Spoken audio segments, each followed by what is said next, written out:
Artist Studio. My name is Ed Breen. I'm your host today.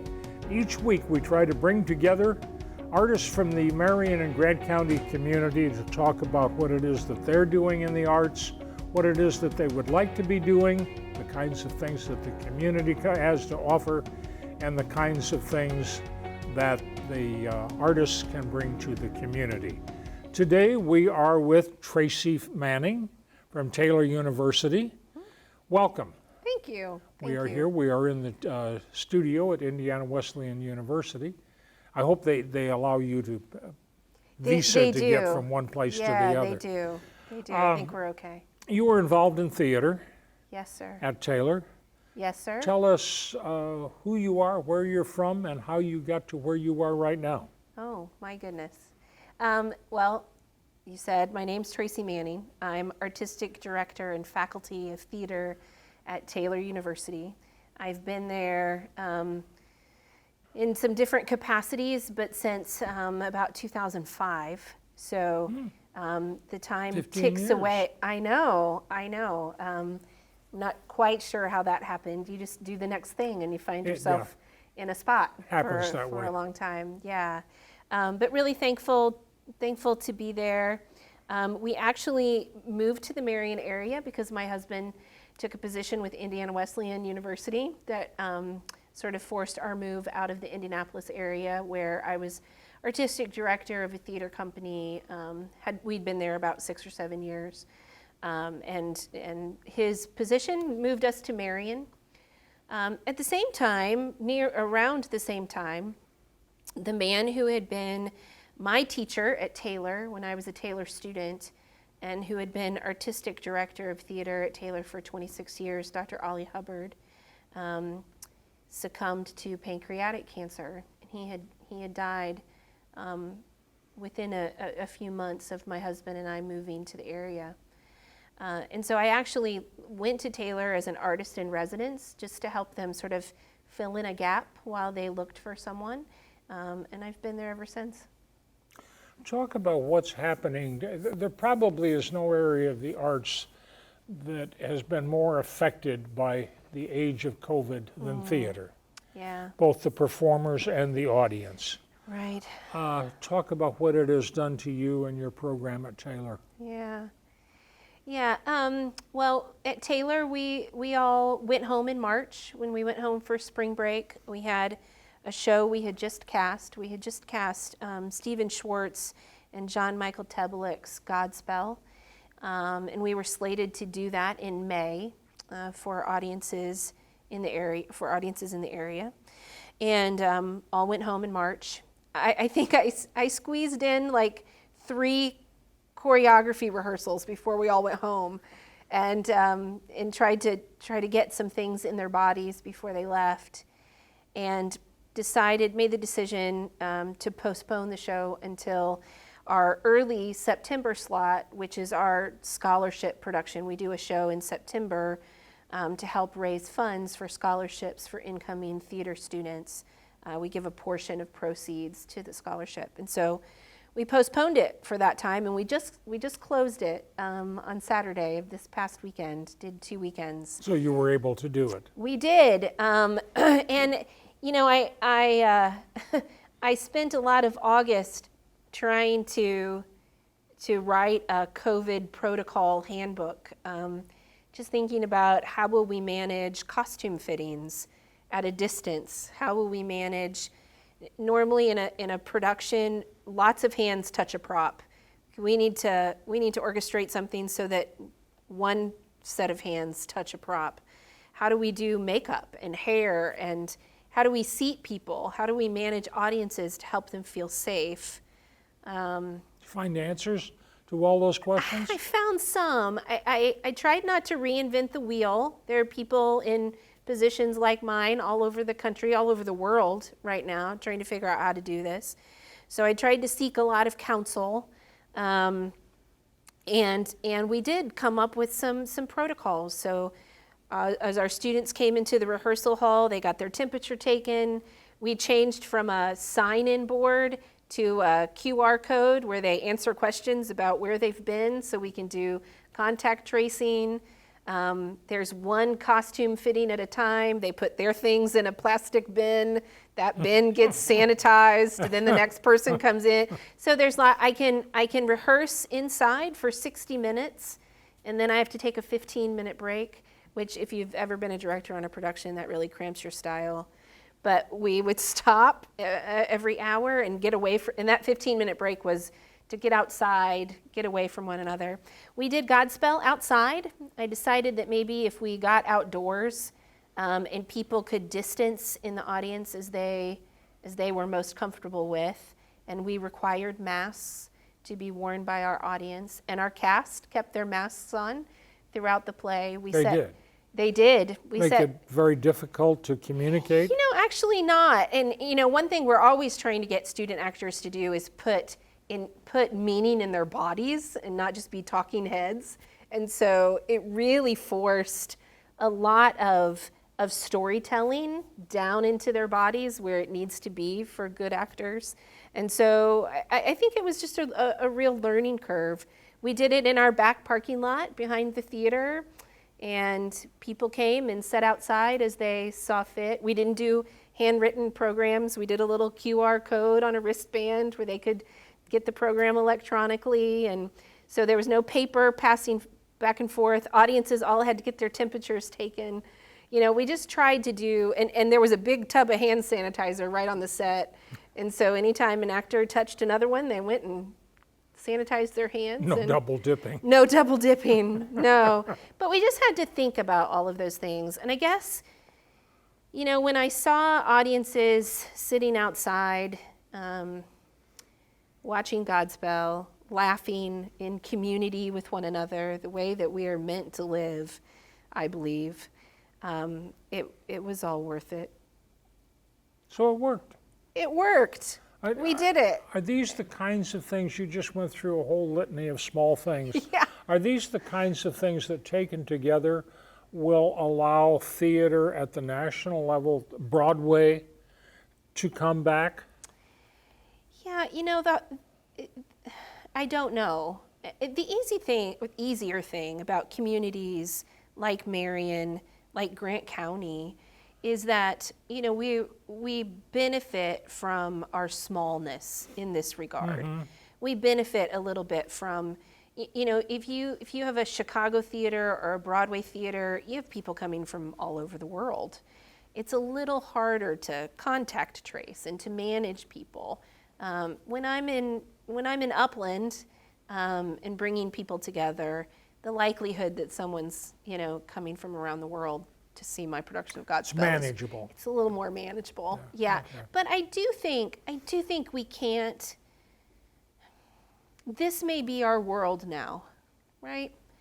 And so, how do we, as artists, some of the most creative people on the planet, figure out how to do what we do within the new construct we've been set inside of, right? We have a new context. So I don't think that we can just sit and despair and twiddle our thumbs. We have to figure out how to do what we do with integrity and artistry and grace and care for people. And I don't know if the way that I did it would work for anybody else, but you're welcome to the handbook if you want it. I'll share it with you. Anybody that wants it. I think that's the other thing we have to do is if somebody figures out something about how to make something happen that couldn't happen before, we have to share it with one another. I've got to ask, are these the kinds of new life that we're all going to be living? Are these things yet being addressed by playwrights for presentation on the stage? Yeah, yes. Already I think I'm seeing poetry and scripts and even initiatives for script writing contests and programs that are wanting people to articulate into this space about our new realities and what they are. I think the stay-at-home order brought a lot of space for contemplation, and for some people that creates melancholy and despair. For other people, it creates good isolation for work, right? And neither are wrong, neither are right. It's taking where you are and what you have. It's what artists have done for centuries. We take where we are and we articulate back into it out of our experience. And, already I work with the Kennedy Center American College Theater Festival. We'll have a virtual festival for college students in January.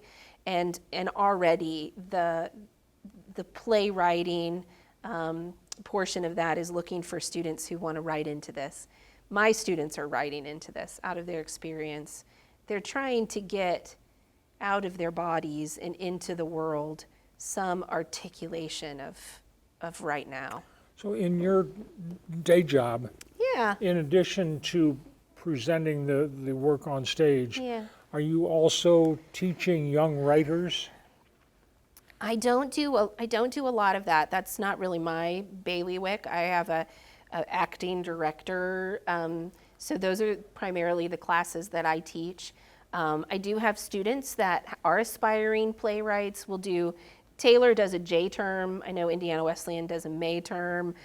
Different schools have different calendars, but in our J term, we will be teaching a playwriting course. It'll be interesting to see what comes out of that. It will. Yeah, 3 weeks of students writing every day, students to enter the world through writing plays to see what it is they have to say. Are the young people handling this whole process with more grace than their adult leaders are? Oh, that's a good question. In some ways, probably. I mean, there is something to be said for the sort of colloquial nature of being stuck in the mud, right? Of being older, and we have habits and ways that we do things. And I think they're a lot more adept at learning new technological ways of communicating and working together, where, I'm 50 years old, Ed, and what I can do and what someone 20 years old can do, I can get it done. It might take me twice as long and, 50 more steps. Trust me, that's only going to get worse. I'm sure. So I think that there's some ways they are. There's some ways that they aren't. I think that there are the realities of what their life has been up until now. And, you think about what my mother and grandmother lived through that would prepare them well for crisis and economic strife and difficulty. This is their thing, Talk about theater and community for a minute. Sure. Within the Taylor family, you have people who are interested in theater. You're doing things for other students. Yeah.